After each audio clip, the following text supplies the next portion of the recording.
Video like जरूर कर लीजिए और ऐसे वीडियो लगातार फ्री में पाने के लिए चैनल को तुरंत सब्सक्राइब कर लीजिए और बेल आइकन को जरूर टैप कर लीजिए ताकि आगे भी सारे वीडियो आपको मिलते रहे। यूट्यूब में फॉलो करते हैं तो प्लीज ये वाला फ्री टेलीग्राम चैनल जरूर ज्वाइन कर लीजिएगा। सारे नोटिफिकेशन सारे अपडेट यहीं पे आते हैं, ध्यान रखिएगा। नमस्कार दोस्तों, स्वागत है आप सभी का ऑनलाइन एग्जाम प्रिपरेशन पर, which is the part of study for civil services. दोस्तों, आज की इस छोटी सी वीडियो में हम बात करेंगे G20 शिखर सम्मेलन की। आप सबने अभी इसको देखा होगा, इसकी काफ़ी चर्चा में रहा है ये विषय, क्योंकि भारत को मिली है अध्यक्षता 1 साल के लिए। 2022 में हमको दिसंबर 2022 में अध्यक्ष बनाया गया था। 30 नवंबर 2023 तक हमारे पास अध्यक्षता है। इसके बाद हमने ब्राज़ील को दे दी, मतलब ब्राज़ील के पास अध्यक्षता चली गई। तो यहाँ पर 2024 की अध्यक्षता ब्राज़ील करेगा, लेकिन 2023 में हमने अध्यक्षता की है। तो यहाँ पर हम कुछ चीज़ों की चर्चा करेंगे, जैसे कि G20 क्या है, इसका क्या इतिहास रहा, इसका उद्देश्य क्या है और भारत इसमें कहाँ पर है। ये सारी चीज़ें डिस्कस करने वाले हैं। तो चलिए स्टार्ट करते हैं। सबसे पहले बात करें G20 है क्या, तो G फॉर ग्रुप होता है, ग्रुप ऑफ 20, मतलब 20 देशों के समूह को G20 कह दिया। यह अंतर्राष्ट्रीय आर्थिक सहयोग के लिए प्रमुख अंतर सरकारी मंच है एक प्रकार का। यह मंच सभी प्रमुख अंतर्राष्ट्रीय आर्थिक मुद्दों पर वैश्विक वास्तुकला और शासन को आकार देने और मजबूत करने में महत्वपूर्ण भूमिका निभाता है। यानी कि ये लोग मिलकर क्या करते हैं, अंतर्राष्ट्रीय आर्थिक मुद्दों पर चर्चा करते हैं, कैसे आर्थिक रूप से मजबूत बना जा सके, कैसे विकास किया जा सके, कैसे पर्यावरण को सुरक्षित रखा जा सके। तो 20 देश आपस में मिलकर विश्व को बेहतर बनाने की बात करते हैं। भारत के पास 1 दिसंबर 2022 से 30 नवंबर 2023 तक G20 की अध्यक्षता है। G20 की अध्यक्षता में भारत का विषय क्या है, तो हमारे देश में यहाँ पर जब अध्यक्षता मिली तो विषय था वसुधैव कुटुंबकम, यानी कि one earth, one family, one future, एक पृथ्वी, एक परिवार, एक भविष्य, ये थीम थी। इसका इतिहास जान लेते हैं। G20 की स्थापना कब हुई, ये एग्जाम में जरूर पूछ लेंगे। 1999 में स्थापना हुई थी। कई विश्व 1999 में कई विश्व आर्थिक संगठनों के जवाब में की गई थी। 1999 में 2008 में के बाद से 2008 में क्या हुआ था, आर्थिक मंदी आई थी। इसके बाद से साल में कम एक बार बुलाई जाती है इसकी मीटिंग, और जिसमें प्रत्येक सदस्य के सरकार या फिर राज्य के प्रमुख, वित्त मंत्री, विदेश मंत्री या फिर अन्य जो हाई रैंक के अधिकारी होते हैं वो शामिल हो जाते हैं। यूरोपीय संघ का प्रतिनिधित्व यूरोपीय आयोग और यूरोपीय सेंट्रल बैंक के द्वारा किया जाता है। तो यूरोपीय संघ का प्रतिनिधित्व कौन करता है इस बैठक में या फिर इस मीटिंग में, कौन, यूरोपीय सेंट्रल बैंक करेगा या फिर यूरोपीय आयोग करता है।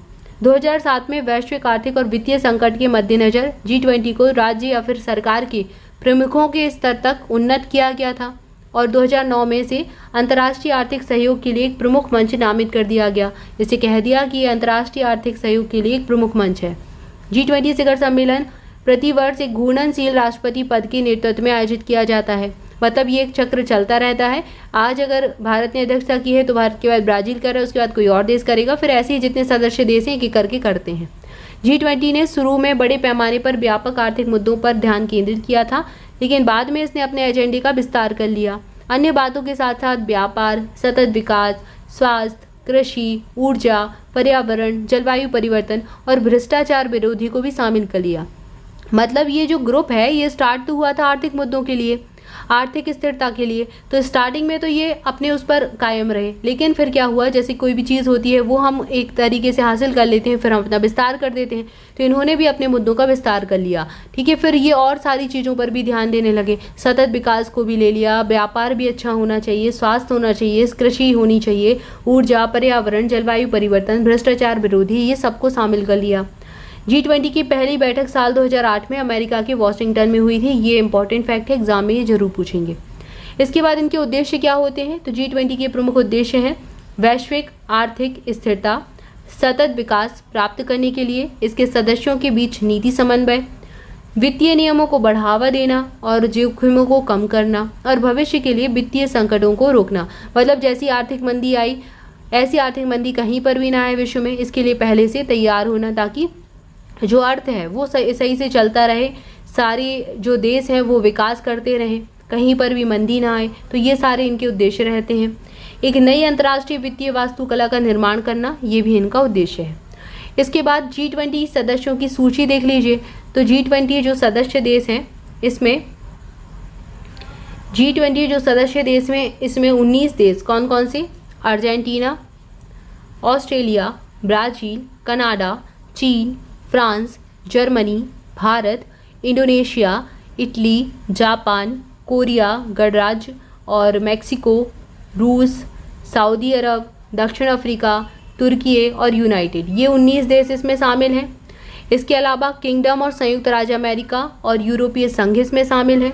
तो G20 सदस्य वैश्विक सकल घरेलू उत्पाद का लगभग 85% है, मतलब कि 85% वैश्विक सकल घरेलू, जो विश्व का GDP है उसका 85% G20 सदस्य देशों के पास है, और वैश्विक व्यापार का ये 75% है। ठीक है, आप देख ही रहे हैं सब बड़े बड़े देश आ गए, अमेरिका, रूस सब आ गए इसी में, चीन भी है, ठीक है, भारत भी है, जर्मनी है, सब बड़े देश हैं। तो यहाँ पर 75% वैश्विक व्यापार का और विश्व जनसंख्या का लगभग 2/3 प्रतिनिधित्व ये करते हैं, ये सभी मिलकर।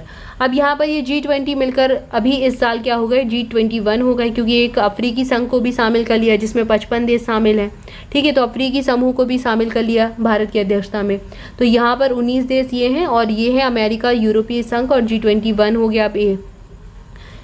इसके बाद G20 की प्राथमिकताएं देख लीजिए, मतलब भारत की प्राथमिकताएं क्या थी। तो भारत ने इन चीज़ों पर जोर दिया, एक तो हरित विकास, जलवायु, वित्त और जीवन पर, त्वरित, समावेशी और लचीला विकास होना चाहिए, SDG की प्रगति में तेजी आनी चाहिए। SDG यानी क्या है, सस्टेनेबल डेवलपमेंट गोल्स, जो 17 हैं, सतत विकास गोल जो है हमारे, सस्टेनेबल डेवलपमेंट गोल 17, इनके विकास में, इनकी प्रगति में तेजी लाना है।